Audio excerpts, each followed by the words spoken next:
जय माता दी दोस्तों, केम्स किचन में आपका एक बार फिर से स्वागत है। नवरात्रि का 7वां दिन और माँ कालरात्रि की पूजा, आज हम इसी विषय पे बात करते हैं। कालरात्रि कौन है? माँ दुर्गा ने अपनी शक्ति का संधान करके माँ कालरात्रि को उत्पन्न किया और इसी कालरात्रि देवी ने रक्त बीज नामक महाअसुर का संपूर्ण रक्त चूस करके उसके संपूर्ण रक्त को अपने मुंह में लेकर के उसका वध किया। इसके पश्चात ये कालरात्रि कहलाई। माँ कालरात्रि दुष्ट, स्वार्थी और नीच प्रवृत्ति वालों के लिए साक्षात काल का ही रूप होती है, इसलिए भी इन्हें कालरात्रि कहा जाता है। दोस्तों, अब हम बात करेंगे माँ कालरात्रि के स्वरूप और उनके वाहन की। तो माँ कालरात्रि श्याम वर्ण की होती हैं, साक्षात काले मेघों के समान इनका रूप होता है। इनके 3 नेत्र होते हैं, नेत्रों से अग्नि बरसती है। साथ ही साथ माँ कालरात्रि के बाल बिखरे हुए रहते हैं और साथ ही ये गर्दभ यानी गधे पे सवार होती हैं। दोस्तों, माँ कालरात्रि की सांसों से अग्नि और नेत्रों से अग्नि की वर्षा होती है।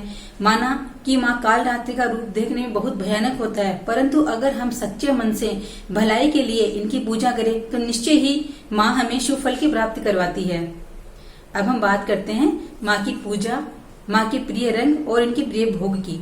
तो माँ का प्रिय रंग लाल है, इसलिए माँ की पूजा करते वक्त लाल वस्त्र धारण करें और काले, नीले या सफेद वस्त्र बिल्कुल भी धारण ना करें। माँ को रात रानी का पुष्प बहुत प्रिय होता है। संभव हो तो रात रानी का पुष्प, नहीं हो तो आप लाल फूल भी माँ को अर्पित कर सकते हैं। साथ ही साथ माँ को गुड़ बहुत प्रिय है, तो आज हम जब माँ की जोत लेंगे और माँ को भोग लगाएंगे तो उस वक्त हम गुड़ का ही भोग लगाएंगे। अब हम बात करते हैं माँ कालरात्रि की पूजा की विशेष महत्व की। तो दुर्गा पूजा का 7वां दिन तंत्र विद्या या तंत्र क्रिया करने वालों के लिए बहुत ही ज्यादा महत्वपूर्ण होता है और इस दिन साधक अर्धरात्रि में माँ कालरात्रि की पूजा करते हैं, क्योंकि इसी दिन माँ के नेत्र खुलते हैं। इसी के साथ साथ माँ कालरात्रि की पूजा करने से अहंकार और घमंड का नाश होता है और इसके साथ क्रोध को वश में किया जा सकता है। दोस्तों, यहाँ मैं आपको एक बात बताना चाहती हूँ कि माँ कालरात्रि की पूजा करते समय हमें कुछ विशेष सावधानियों की जरूरत होती है। जैसे कि महिलाओं को अपने बाल खुले नहीं रखने चाहिए। साथ ही साथ पुरुषों को भी जहाँ तक हो सके एक रुमाल या फिर मौली का धागा अपने सर पे रख के पूजा करनी चाहिए। और जैसा मैंने अभी पहले बताया आपको कि इस दिन काले, नीले या सफेद वस्त्र बिल्कुल भी धारण ना करें।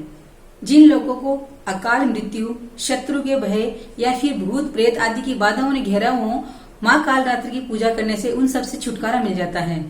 दोस्तों, माँ की पूजा करने के बाद में माँ का जो मूल मंत्र है वो यथाशक्ति हमें जाप करना चाहिए और माँ का मूल मंत्र है वो मैं आपको बताती हूँ।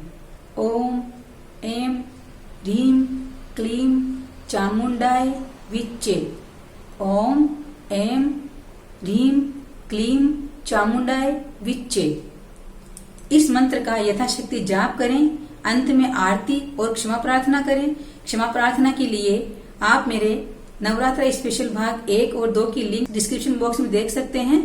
माँ कालरात्रि हम सभी को अहंकार, घमंड और नीच प्रवृत्ति से बचाए रखें, अपनी कृपा हम पे बनाए रखें। इसी कामना के साथ में अब मैं मीनाक्षी सोनी आपसे विदा लेती हूँ और मिलते हैं हम कल सुबह ठीक 6 बजे माँ के 8वें रूप महागौरी के बारे में जानकारी लेकर। जय माता दी।